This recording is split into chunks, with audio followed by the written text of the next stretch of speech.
Dear students, మనం ఈ యొక్క పాలిసెట్కి సంబంధించిన కోచింగ్లో ఫిజిక్స్ సబ్జెక్ట్లో రిఫ్రాక్షన్ అనే చాప్టర్లో మనం ఉన్నామండి. Refraction of light, that is కాంతి వక్రీభవనం అని చెప్తాం.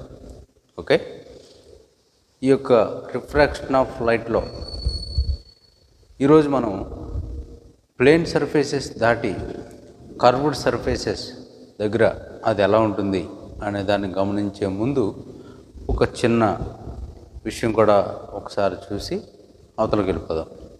ఓకే, సపోజ్ ఒక గ్లాస్ స్లాబ్ ఒకటి ఉందనుకోండి.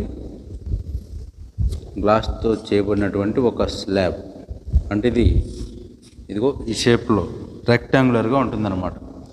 ఈ రెక్టాంగులర్గా ఉన్నటువంటి దీనిలోకి సపోజ్ ఒక లైట్ రే ఇలా పంపించినట్టయితే, ఇలా ఇన్సిడెంట్ చేసినట్లయితే ఇది ఏమవుతుందంటే ఇక్కడ ఇదిగో రిఫ్రాక్షన్ జరుగుతుంది. అంటే ఇక్కడ ఎటువైపు వంగుతుంది అని మనం గమనిస్తే,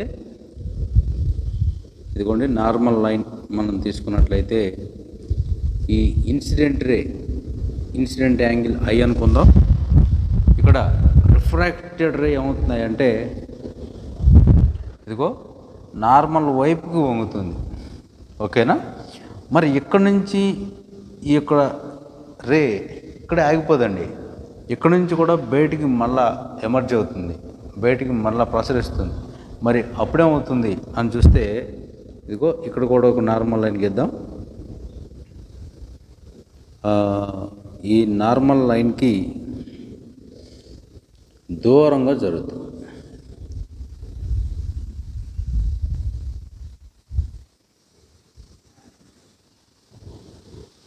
ఇదిగో ఈ రకంగా దూరంగా జరుగుతుంది. ఇది I1 అనుకోండి, ఇది I2 అనుకోండి, R1 అనుకోండి, R2 అనుకోండి. ఓకేనా? ఇక్కడ I2 గురించి మనం ఈ I గురించి పెద్ద విశేషంగా తీసుకోవసరం లేదు, కానీ ఇక్కడ వచ్చినటువంటి దీని గురించి మాత్రం తీసుకోవాలి. అయితే ఇక్కడ మీరు గమనించండి, ఈ పైన ఉన్నటువంటి ఈ రే దీన్ని కనుక ఇలాగ మనం పొడిగించినట్లయితే ఇది ఎలా ఉంటుంది అంటే, ఇక్కడ ఎమర్జ్ అయినటువంటి అంటే బయటకు వచ్చేసినటువంటి ఈ రే ఉంది కదా, ఈ రేకి అది ప్యారలల్ లైన్గా ఉంటుంది. Both these lines look as parallel lines. Okay, so ఈ ప్యారలల్ లైన్స్ మధ్యలో ఎంత డిస్టెన్స్ ఉంది దీన్ని మనం ఏమంటామంటే షిఫ్ట్ అంటామండి. Shift.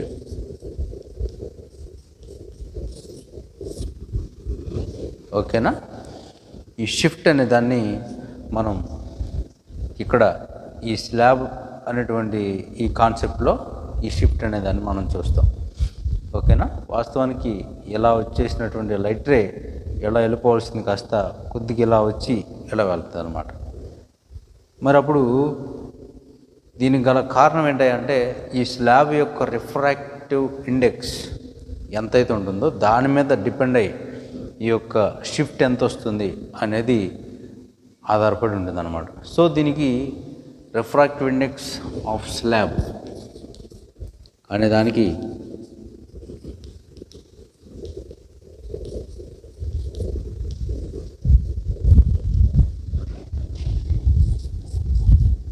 refractive index is equal to thickness of the slab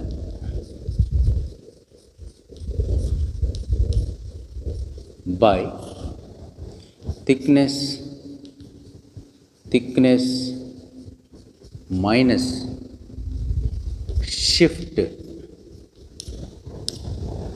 ఓకేనండి, ఇదిగో ఇదే అనమాట షిఫ్ట్. ఈ షిఫ్ట్ అయితే ఎంతైతే ఉంటుందో దీనికి దానికి మధ్య ఉన్నటువంటి ఆ రేషియోని మనం చేసినట్లయితే ఈ యొక్క స్లాబ్ యొక్క రిఫ్రాక్టివ్ ఇండెక్స్ ఎంతైతే ఉంటుందో ఆ వాల్యూ మనకి తెలుస్తుంది అన్నమాట. ఓకేనా? వక్రీభవన గుణకం కనుక్కోవటానికి ఇదిగో ఇలాగా మనం ఇన్సిడెంట్ చేసినటువంటి ఈ రే బయటికి ఎమర్జ్ అయినప్పుడు అసలు వాస్తవానికి వెళ్ళాల్సినటువంటి రేతో ఎంతైతే ఈ వర్టికల్ డిస్టెన్స్ వస్తుందో దాన్ని ఇక్కడ thickness of slab by thickness minus shift అనే దాంట్లో ఆ షిఫ్ట్లో దీన్ని ఎప్పుడైతే తీసేస్తామో మనకు వచ్చేటువంటి వాల్యూ ఏంటంటే refractive index of this material మనకు వస్తుంది అన్నమాట. ఓకేనండి, రైట్. ఇక ఇప్పుడు మనం కర్వ్డ్ సర్ఫేసెస్ గురించి చూద్దాం. కర్వ్డ్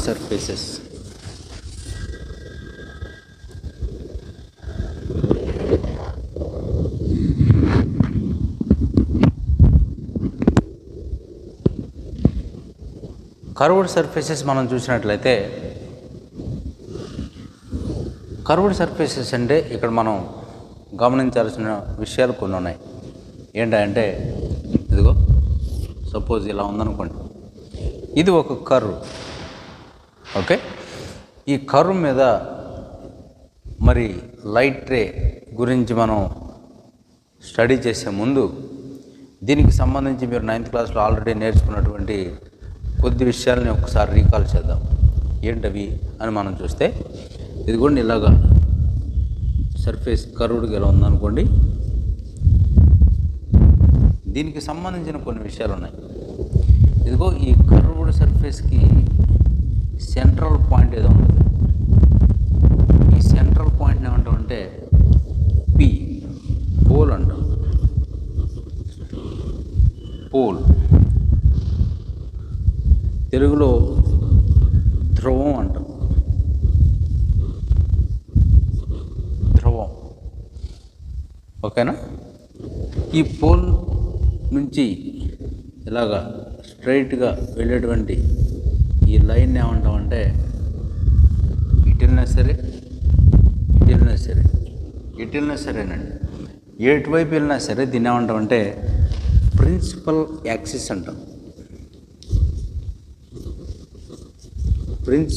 యాక్సిస్ అంటాం.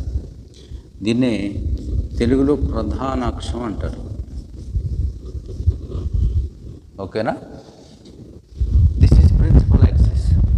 తర్వాత మరి ఈ కర్వ్డ్ సర్ఫేస్ ఉంది కదా, ఈ కర్వ్డ్ సర్ఫేస్ ఎంత రేడియస్తో మరి ఎక్కడి నుంచి ప్లేస్ చేస్తే దీని యొక్క ఈ షేప్ మనకు వస్తుందో దాన్ని ఏమంటామంటే సెంటర్ ఆఫ్ కర్వేచర్ అంటాం. అది ఎలా తెలుస్తుందండి మనకి అంటే, సపోజ్ ఇదిగో ఇక్కడ పలానా ఒక పాయింట్ అనుకుందాం. ఈ పాయింట్ దగ్గర దీనికి ఒక స్పర్శరేఖ గీయాలండి. స్పర్శరేఖ అంటే ట్యాంజెంట్ లైన్ గీయాలి. ఈ ట్యాంజెంట్కి పర్పెండిక్యులర్ లైన్ గీయాలి. చూడండి, దాదాపుగా నేను పర్పెండిక్యులర్ లైనే గీస్తున్నాను. ఈ పర్పెండిక్యులర్ లైన్ కనుక నేను ఇలా పొడిగించి తీసుకెళ్తే అది ఎక్కడికి చేరుతుంది అంటే సెంటర్ ఆఫ్ కర్వేచర్కి చేరుతుంది. ఓకేనండి. సో ఇక్కడ నుంచి ఉన్నటువంటి డిస్టెన్స్ దీన్ని ఏమంటారంటే రేడియస్ ఆఫ్ కర్వేచర్ అంటాం. వక్రత వ్యాసార్థం అంటాం.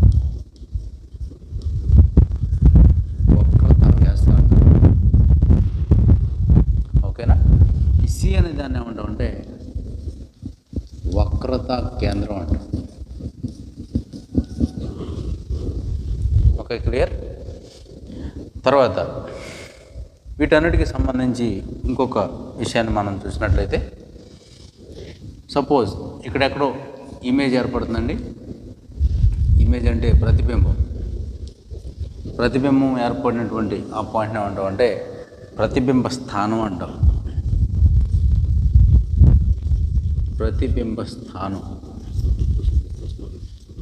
ఇమేజ్ పాయింట్ అంటాం.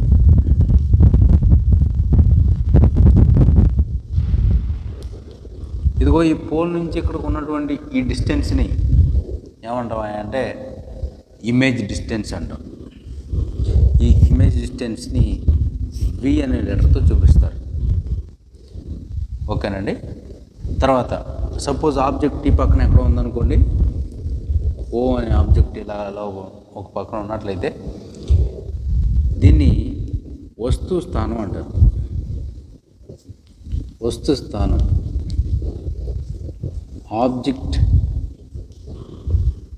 పాయింట్ లేకపోతే ఆబ్జెక్ట్ పొజిషన్ ఏదైనా సరే పర్వాలేదు. ఓకే, మరి ఇక్కడ నుంచి ఇక్కడ ఉన్నటువంటి ఈ డిస్టెన్స్ని ఏమంటాం? ఆబ్జెక్ట్ డిస్టెన్స్ అంటాం, వస్తువు యొక్క దూరం అంటాం. ఓకేనా? ఇందులో మనం తీసుకోవాల్సిన కొన్ని గుర్తులు కూడా ఉన్నాయండి. ఆ గుర్తులు ఏంటంటే, ఇదిగో ఇక్కడ ఈ పోల్ ఏదైతే ఉందో ఈ పోల్కి లెఫ్ట్ సైడ్ ఉన్నటువంటి ఆబ్జెక్ట్ స్థానాన్ని నెగిటివ్గా తీసుకోవాలి. ఈ పక్కన ఇమేజ్ వచ్చింది కాబట్టి రైట్ సైడ్ వచ్చేదంతా కూడా పాజిటివ్గా తీసుకోవాలి. ఓకేనా? అలాగే సపోజ్ వస్తువు ఇలా ఉందనుకోండి, ఇలా ఉంటే దీని యొక్క హైట్ దీన్ని కూడా ఇక్కడ పాజిటివ్గా తీసుకోవాలి. ఈ రే కంటే ప్రిన్సిపల్ యాక్సిస్ కంటే పైకి ఉంటే దాన్ని పాజిటివ్గా తీసుకోవాలి. అలాగే ఈ పక్కన చూడండి, ఈసారి సపోజ్ ఇలా కిందకు ఉందనుకోండి, ఇమేజ్ అనేది ఇలాగ కిందకి ఏర్పడింది అనుకో, రివర్స్ ఇన్వర్టెడ్గా ఏదో ఏర్పడింది అనుకో. సో ఎలా ఉంటే దీన్ని ఏమంటారండి? దీన్ని నెగిటివ్గా తీసుకోవాలి. ఆబ్జెక్ట్ యొక్క హైట్ ఏమో పాజిటివ్ అవుతుంది, ఇక్కడేమో ఇమేజ్ యొక్క హైట్ నెగిటివ్ అవుతుంది అనమాట. దీనికి గల కారణం ఏంటంటే ఇదిగో ఇది ఇన్వర్ట్ అవుతుంది కాబట్టి దీన్ని మనం నెగిటివ్గా చెప్తాం. ఓకేనా? ఇవన్నీ కూడా మనం నేర్చుకోవాల్సినటువంటి రూల్స్ అన్నమాట. అయితే ఈ రూల్స్ ఉపయోగించి మనం ఈ కర్వ్డ్ సర్ఫేసెస్కి ఆబ్జెక్ట్ ఒక చోట ఉన్నప్పుడు ఇమేజ్ ఏర్పడేటువంటి విధానం ఒకసారి మనం గమనిస్తే, ఆల్రెడీ మీకు మీ బుక్స్లో ఎక్స్ప్లెయిన్ చేసినటువంటి విషయం అనేది. అయితే వాడు దాన్ని ఎలాగ సాల్వ్ చేశాడు, ఆ ఫార్ములా మనం ఉపయోగించుకునే ముందు ఆ ఫార్ములా ఎలా వచ్చిందో కూడా ఒక్కసారి చూద్దాం. రైట్? సపోజ్ ఇలాగ ఒక కర్వ్డ్ సర్ఫేస్ ఉందనుకోండి, ఇదంతా కూడా ఆ మెటీరియల్ ఏదైతే ఉందో అదనమాట. సరే, దాన్ని వదిలేసేయండి. ఇదిగో ఇక్కడ పి అని ఒకటి ఉంటుంది అనుకున్నాం కదా. పి అంటే ఏంటి? పోల్ లేకపోతే ధ్రువం. దీనికి ఇలా స్ట్రైట్ లైన్ గీసినట్టయితే ఈ స్ట్రైట్ లైన్ ఇదేమవుతుంది? ప్రిన్సిపల్ యాక్సిస్ అవుతుంది. సో ఈ ప్రిన్సిపల్ యాక్సిస్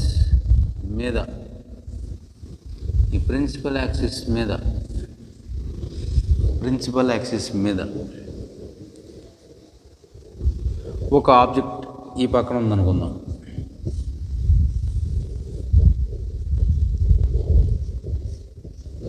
ఇదిగోండి, ఒక ఆబ్జెక్ట్ ఇక్కడ ఉంది.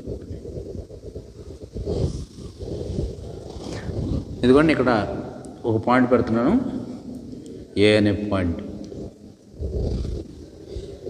ఈ ఆబ్జెక్ట్ అనేది ఏమవుతున్నాయంటే ఇదిగో ఇలాగా ట్రావెల్ చేసి ఇక్కడ నుంచి దీని యొక్క ఇమేజ్ని ఇలా ఎక్కడో ఏర్పడుతుంది. సో ఇది ఇమేజ్ పాయింట్ అనుకున్నాం. దీని యొక్క రేడియస్ ఆఫ్ కర్వేచర్ ఆర్ అనుకుంటే దీని యొక్క సెంటర్ ఆఫ్ కర్వేచర్ సి అనుకో. మరి అట్లాగే దీనికి ఒక పర్పెండిక్యులర్ లైన్ ఇద్దామండి. ఎందుకంటే పి అనేది పర్పెండిక్యులర్గా లేదు కాబట్టి ఇక్కడ ఒక పర్పెండిక్యులర్ లైన్ గీసి దీన్ని ఎన్ అందాం, ఎందుకంటే నార్మల్ లైన్ కాబట్టి. ఓకేనా? రైట్. మరి ఇక్కడ యాంగిల్స్ మనం తెలుసుకోవాలంటే ఖచ్చితంగా మనం ఏం చేయాలంటే నార్మల్ లైన్ గీయాలి. నార్మల్ లైన్ ఎలా ఉంటుందంటే ఎక్కడైనా సరే నార్మల్ లైన్ అనేది సెంటర్ ఆఫ్ కర్వేచర్ గుండా పాస్ అవుతుంది. Okay, right. So centre of curvature గుండా పాస్ అయ్యేటువంటి ఈ లైన్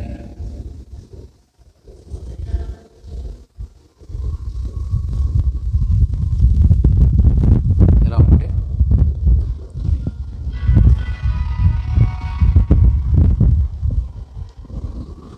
చూడండి, సెంటర్ ఆఫ్ కర్వేచర్ గుండా పాస్ అయ్యేటువంటి ఈ లైన్ ఇక్కడ ఇది చేసే యాంగిల్ θ1 అనుకుందాం. దీంతో ఇది చేసే యాంగిల్ θ2 అనుకుందాం. θ2. ఓకే, ఇక్కడ యాంగిల్ ఆబ్జెక్ట్ ఎక్కడ ఉంది, ఇమేజ్ ఎక్కడ ఉంది, ఇక్కడ యాంగిల్ ఆల్ఫా అనుకుందాం. అలాగే ఇక్కడ యాంగిల్ని బీటా అనుకుందాం, ఇక్కడ యాంగిల్ని గామా. ఇదండి డయాగ్రామ్. ఓకేనా? ఈ డయాగ్రామ్ తీసుకునే మనకి ఆ ఫార్ములాని తీసుకొస్తారనమాట. ఇమేజ్ ఫార్మేషన్ ఎలా జరుగుతుంది అనే దానికి ఫార్ములా. సో ఈ ఫార్ములాని డెరైవ్ చేయడానికి ఎలా చేశారో ఒక 5 minutes మనం చూస్తే మనకి అది క్లియర్గా ఉంటుంది. రైట్?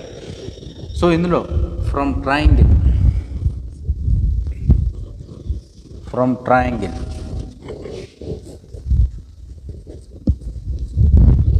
చూడండి, ఇక్కడ ఆల్ఫా బీటా ఉన్నటువంటి ఈ ట్రయాంగిల్ ఏఓసి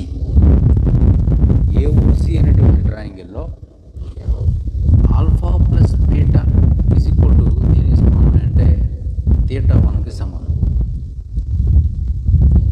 ఓకేనండి?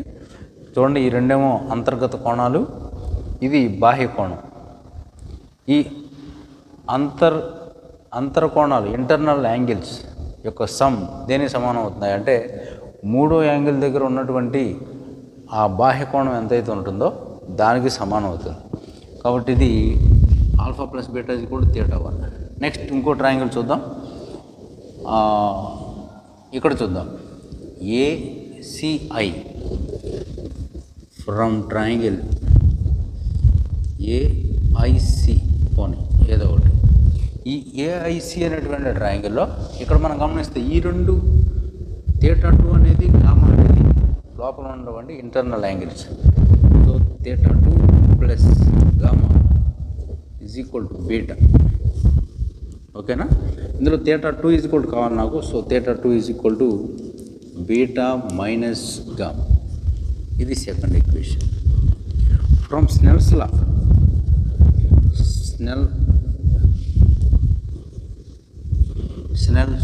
ఏం చెప్తుంది అంటే when light ray travels from rarer medium to denser medium n1 sin I is equal to n2 sin R. I అనేదేమో ఇన్సిడెంట్ రే అండి, ఇన్సిడెంట్ యాంగిల్. R అనేదేమో రిఫ్రాక్టెడ్ రే యొక్క యాంగిల్ ఆఫ్ రిఫ్రాక్టెడ్ యాంగిల్ అనమాట. So ఇక్కడ I అనేది దేనికి సమానం అంటే ఇదిగో ఈ తీటా 1కి సమానం. అంతే కదండి? ఎంత యాంగిల్ చేసింది నార్మల్తో? ఇక్కడ తీటా 1 అనే యాంగిల్ చేసింది. ఇక్కడ రిఫ్రాక్షన్ ఇక్కడ జరిగింది. సో ఇది ఎంత యాంగిల్ చేసిందంటే తీటా 2 అనే యాంగిల్ చేసింది. So n1 sin theta 1 is equal to n2 sin theta 2. ఓకేనా? ఇక్కడ తీటా 1 ప్లస్లో ఆల్ఫా ప్లస్ బీటా రాద్దాం. n1 into alpha plus beta is equal to n2 into beta minus gamma. Okay, right. దీన్ని multiply చేస్తాడండి. n1 into alpha plus n1 into beta is equal to n2 into beta minus n2 into gamma. ఇందులో ఇక్కడ alpha beta gamma అనే వాటికి ఇంకొక చిన్న clarification ఇచ్చినట్లయితే అక్కడ మనం tan ఆల్ఫా అనేదాన్ని మనం తీసుకున్నట్లయితే tan ఆల్ఫాలో చూడండి, ఇక్కడ ఆల్ఫా ఉంటే ఇక్కడ రైట్ యాంగిల్ ట్రయాంగిల్ అండి. ఏఎన్ అనేది ఇక్కడ లంబం అనమాట, నార్మల్ లైన్. సో ఇక్కడ ఈ రైట్ యాంగిల్ ట్రయాంగిల్లో tan alpha is equal to AN by ON. ఇది దాదాపుగా దేనికి సమానం అంటే ఆల్ఫాకి సమానం అంట. ఎందుకు ఆల్ఫాకి సమానం అంటే అది చాలా తక్కువ angle తీసుకుంటాడండి.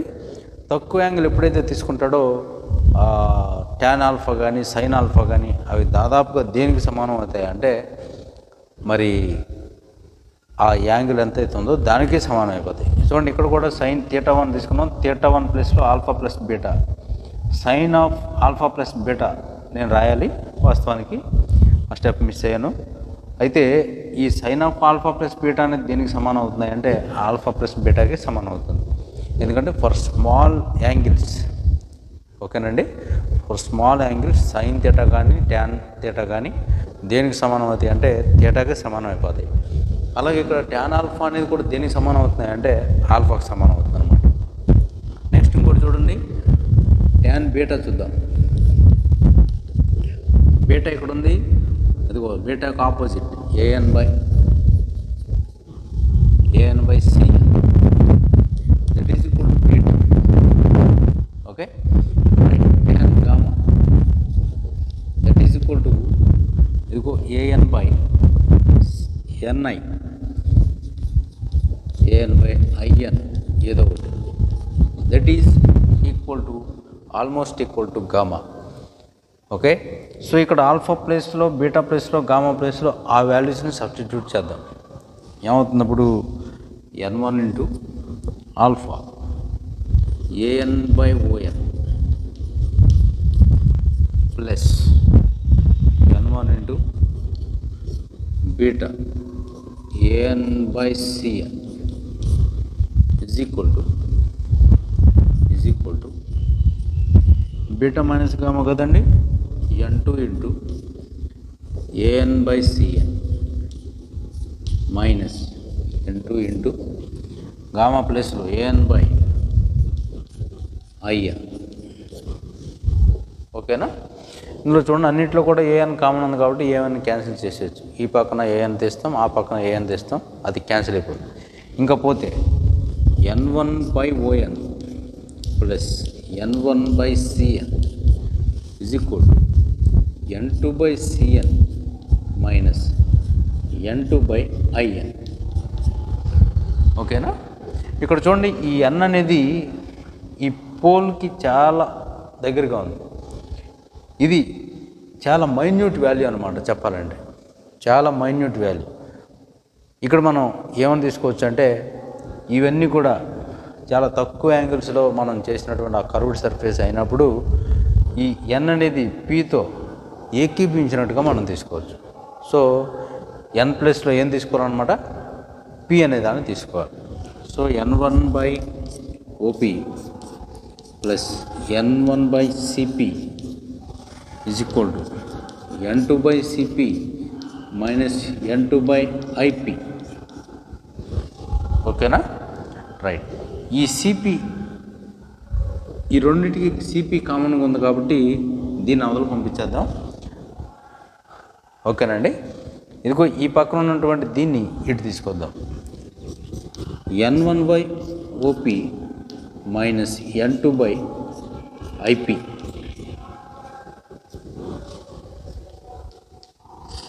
Is equal to n2 by CP minus n1 by CP. Okay, clear? ఇందులో ఈ n1 బై ఓపీ అనేదాన్ని మనం గమనించినట్లయితే ఇక్కడ మైనస్ ఉంది కదండి, ఈ పక్క వస్తే ప్లస్ అవ్వాలి కదా, right. Plus n2 by IP, n1 by OP అనేదాన్ని మనం గమనిస్తే ఇదిగోండి, ఓపీ అనేది ఆబ్జెక్ట్ యొక్క డిస్టెన్స్ అనమాట. ఇది యూ. ఈ యూ కాస్త ఎలా ఉంటుందంటే నెగిటివ్గా ఉంటుంది. ఇదిగో పోల్కు లెఫ్ట్ సైడ్ ఉన్నటువంటి ఈ డిస్టెన్స్ని మనం నెగిటివ్గా తీసుకోవాలి. దీనికి ఈ పక్కన ఉన్నటువంటి డిస్టెన్స్లన్నీ కూడా పాజిటివ్గా మనం తీసుకోవాలి. ఈ సిపి అనేది దేనికి సమానం అంటే ఆర్కి సమానం. తర్వాత ఈ పి నుంచి ఐకి ఉన్నటువంటి ఇది దేనికి సమానం అంటే ఇమేజ్ డిస్టెన్స్ వికి సమానం అన్నమాట. సో వీటన్నింటిని కూడా అక్కడ మనం సబ్స్టిట్యూట్ చేసినట్లయితే n1 by OP n1 by minus U plus n2 by V is equal to n2 minus n1 common తెద్దామండి. n2 మైనస్ n1 రాసి బై సిపి అని రాద్దాం. ఎందుకంటే సిపి అనేది రెండింటికి ఎల్సిఎం ఒకటే కాబట్టి అలా రాద్దాం.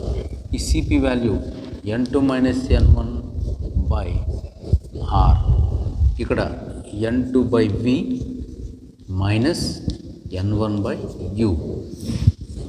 దిస్ ఈజ్ ఇమేజ్ ఫార్మేషన్కి మనం వాడేటువంటి ప్రిన్సిపల్ అన్నమాట. ఓకేనండి? ఈ కర్వ్డ్ సర్ఫేసెస్ దగ్గర మనం ఇమేజ్ ఫార్మేషన్ గురించి మాట్లాడేటప్పుడు అదిగో ఆ ప్రిన్సిపల్ని మనం వాడాలి. ఈ ప్రిన్సిపల్లో ఇందులో మనం గమనిస్తే సపోజ్ ప్లేన్ సర్ఫేసెస్ మనం తీసుకున్నాం అనుకో, ప్లేన్ సర్ఫేసెస్ మనం తీసుకుంటే ఈ రేడియస్ ఆఫ్ కర్వేచర్ అనేది ఇన్ఫైనైట్గా ఉంటుంది.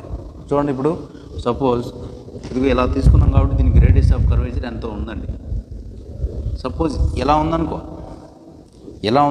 దీనికి రేడియస్ ఆఫ్ కర్వేచర్ ఏంటి, దీని యొక్క రేడియస్ ఆఫ్ కర్వేచర్ ఎంత అని చెప్తాం మనం, అంటే ఎంతో ఉంటుంది అనమాట. ఓకేనా, ఎంతో పెద్ద రేడియస్ తీసుకుంటే అది ఎంత అనేది మనం చెప్పలేం కాబట్టి అక్కడ ఇన్ఫినిటీ అనే దాన్ని తీసుకుంటాం. సో ఫర్ ప్లేన్ సర్ఫేసెస్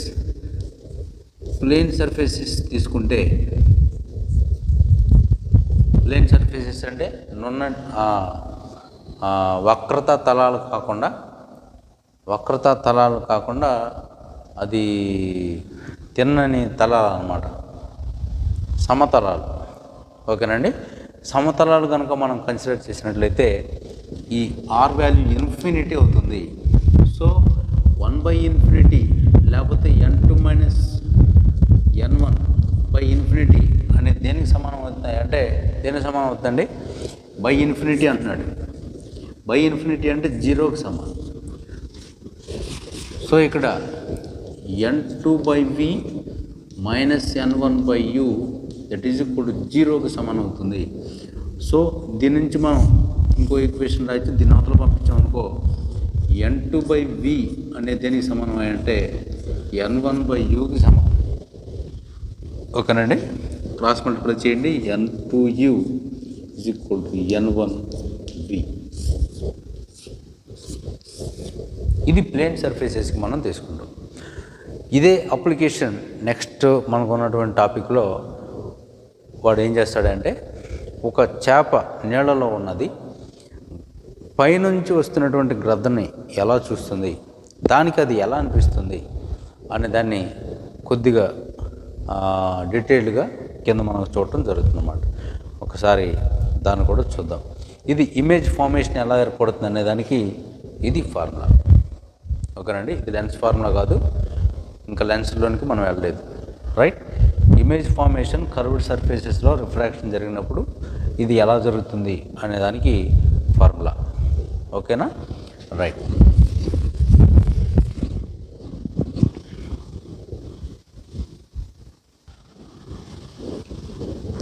ఇక్కడ మనం గమనిస్తే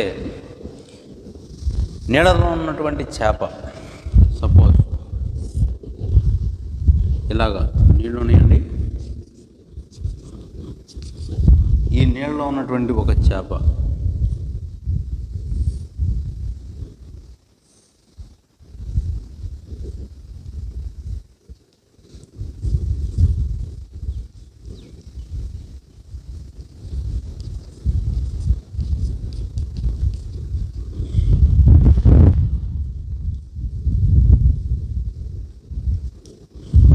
ఈ చేపకి పైనుంచి ఒక గ్రద్ద కనపడుతుంది అనుకుందాం. అంటే పైన ఎగురుతున్నటువంటి ఒక గ్రద్ద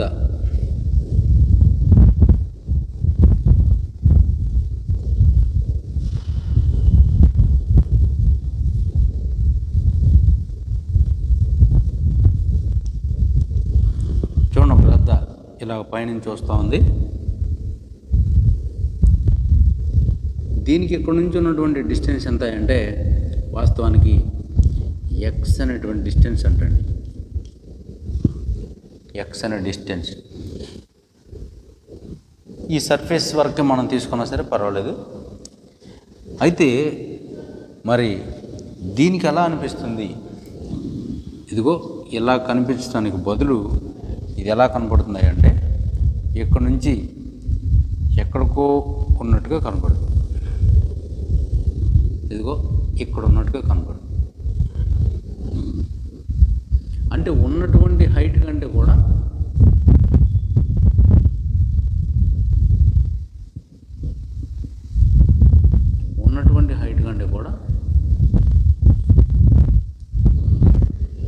ఉన్న వాస్తవమైన హైట్ కంటే ఎక్కువ హైట్లో ఈ యొక్క గ్రద్ద ఉన్నట్టుగా తనకి అనిపిస్తూ ఉంటుంది అన్నమాట. This is because of refraction of light. ఓకేనా, ఇక్కడ ఉన్నటువంటి వాటర్ యొక్క రిఫ్రాక్టివ్ ఇండెక్స్ n అనుకుందాం. ఇక్కడ ఎయిర్ కాబట్టి దీనికి ఉన్న రిఫ్రాక్టివ్ ఇండెక్స్ 1 అనుకుందాం. సపోజ్ మనకి ఇక్కడ ప్లెయిన్ సర్ఫేసెస్ ఉన్నటువంటి formula n2/v. So n2/v n1/u formula ప్రకారం ఇక్కడ n1 అంటే 1 అండి, n1 అంటే 1, ఓకే, బై ఎందుకంటే వాస్తవానికి ఉన్నటువంటి ఈ యొక్క డిస్టెన్స్, ఆబ్జెక్ట్ డిస్టెన్స్ అనమాట, రైట్. n2 అంటే n బై ఇమేజ్ డిస్టెన్స్, చూడండి ఇమేజ్ డిస్టెన్స్ y, రెండు కూడా ఒకే సైడ్ ఉన్నాయి కాబట్టి మనం ఏదర్ ప్లస్ తీసుకున్నా సరే మైనస్ తీసుకున్నా సరే ఏమవుతాయి అంటే అవి సరిపోతాయి. సపోజ్ -x -y అనుకోండి, మైనస్ క్యాన్సిల్ అయిపోతాయి, ఓకేనా, రైట్. ప్లస్ తీసుకుంటే గొడవ లేదు, అంటే రెండు ఒకే సైడ్ వచ్చినాయి కాబట్టి దీనికి మనం సైన్ కన్వెన్షన్ గురించి ఇబ్బంది పడాల్సిన పని లేదు. అదే ఇమేజ్ కనుక ఈ పక్కన ఫామ్ అయిందనుకో, ఈ మధ్యలో ఉన్నటువంటి దీన్ని ఈ పక్కన ఫామ్ అయిందనుకో, అప్పుడు ఆబ్జెక్ట్ యొక్క దీన్ని ఒక సైన్ ఇస్తే దీనికి వేరే సైన్ ఇవ్వాలి. సైన్ కన్వెక్షన్ అక్కడ మనకి గుర్తులు ప్లస్ మైనస్ ఎప్పుడు వాడతాం, ఎక్కడ వాడతాం అనేది మనకు కొంచెం క్లారిటీ ఉండాలండి, ఓకేనా. ఇక్కడ రెండు ఒకే పక్క వచ్చినాయి కాబట్టి ఇక్కడ గుర్తులతో పెద్ద ప్రాబ్లం లేదు, ఓకే, రైట్. n/y = 1/x, దీని ప్రకారం y = n × x అవుతుంది. వాడు ఏమంటాడంటే x అనేది వాస్తవానికి ఉన్న దూరం, y అనేది దానికి అనిపించినటువంటి దూరం. అనిపించిన దూరం ఎక్కువ ఉంటుందా తక్కువ ఉంటుందా అంటే n యొక్క వాల్యూ 1 కంటే ఎక్కువ. సో n యొక్క వాల్యూ 1 కంటే ఎక్కువ. ఎందుకని ఎక్కువ అంటే వాటర్ యొక్క రిఫ్రాక్టివ్ ఇండెక్స్ అనేది దాదాపుగా 1.3, 1.33, 1. అలా ఉంటుంది. కాబట్టి 1.33 ఉందంటే 1 కంటే ఎక్కువ. కాబట్టి ఈ ఎక్స్ని 1 కంటే ఎక్కువ నెంబర్తో మల్టిప్లై చేస్తే y వాల్యూ > x అవుతుందా, <x అవుతుందా, = x అవుతుందా? ఖచ్చితంగా y వాల్యూ > x అవుతుంది, ఓకేనండి. కాబట్టి ఈ చేప ఎలా కనబడుతుంది దీనికంటే, ఇదిగో ఉన్నటువంటి హైట్ కంటే కూడా ఎక్కువ హైట్ నుంచి ఇది వస్తున్నట్టుగా దానికి అనిపిస్తుంది.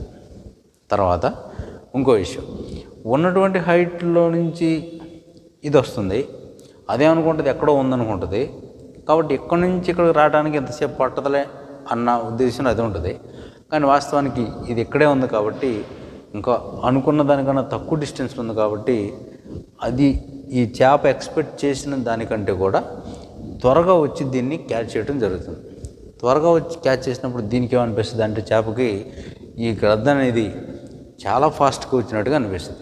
వాస్తవానికి ఉన్న ఫాస్ట్నెస్ కంటే కూడా, ఉన్నటువంటి వెలాసిటీ కంటే కూడా, ఉన్న స్పీడ్ కంటే కూడా ఎక్కువ స్పీడ్ ఎందుకు అనిపిస్తుంది అంటే, ఇదిగో అది ఉన్నటువంటి పొజిషన్ ఒక చోట అయితే దానికి అనిపించినటువంటి ఇమేజ్ పొజిషన్ వేరే చోట, అంటే ఇంతకంటే ఎక్కువ డిస్టెన్స్లో ఉన్నట్టుగా అనిపిస్తుంది. కాబట్టి ఈ చేపకి ఎలా ఉంటుంది అంటే ఆ గ్రద్ద యొక్క స్పీడ్ ఎక్కువగా ఉన్నట్టుగా అనిపిస్తుంది, అలాగే ఎక్కువ దూరంలో ఉన్నట్టుగా కూడా అనిపిస్తుంది. ఇవన్నీ కూడా దీనికి ఉన్నటువంటి మనకు applications of that image formation formula కింద మనం చెప్పుకోవచ్చు. అలాగే ఇంకా 2 అప్లికేషన్స్ కూడా ఇచ్చారు, వాటిని కూడా ఒకసారి చూద్దాం.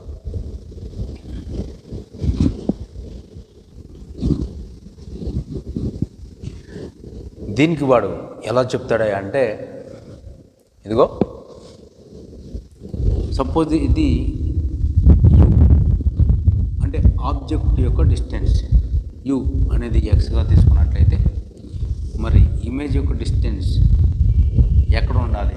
ఇదిగో ఇదే ప్లేస్లో ఇంతే డిస్టెన్స్లో ఇమేజ్ ఏర్పడాలంటే ఈ ఆబ్జెక్ట్ని ఎక్కడ ప్లేస్ చేయాలి అనేది క్వశ్చన్ అండి.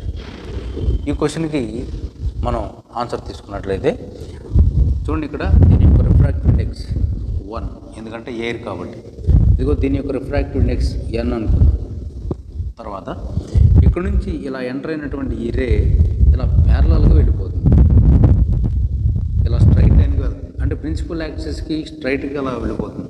అలా వెళ్ళిపోతుందంటే మరి ఎక్కడ ఏర్పడుతుంది ఇమేజ్ అనేది మనం చెప్పలేమండి.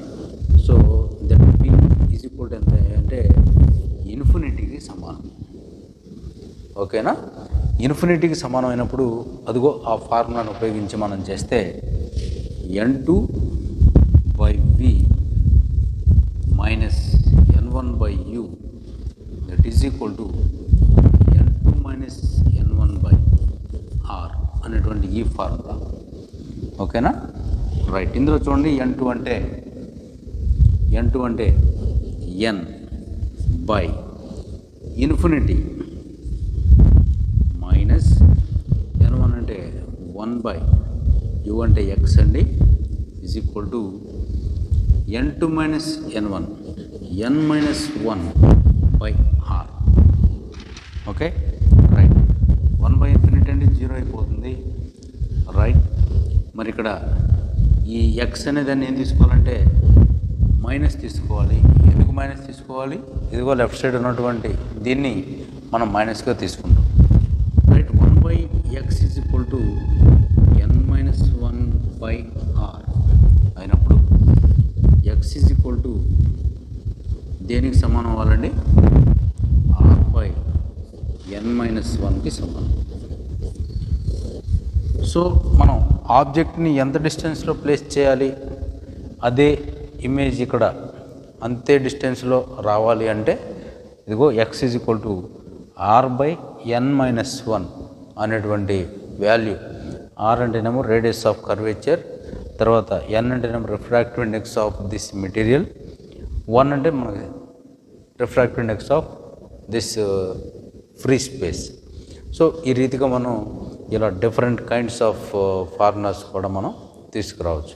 వీటిని ఎలాగ ఎక్కడ అప్లై చేస్తామనే విషయాలన్నీ కూడా మనం నెక్స్ట్ క్లాస్లో ప్రాబ్లమేటిక్గా వీటి యొక్క అప్లికేషన్స్ ఎలా చేస్తారనే వాటిని మనం క్లియర్గా చూద్దామండి. సో ఈరోజు ఇంతటితో ముగిచ్చేద్దాం. Okay, thank you.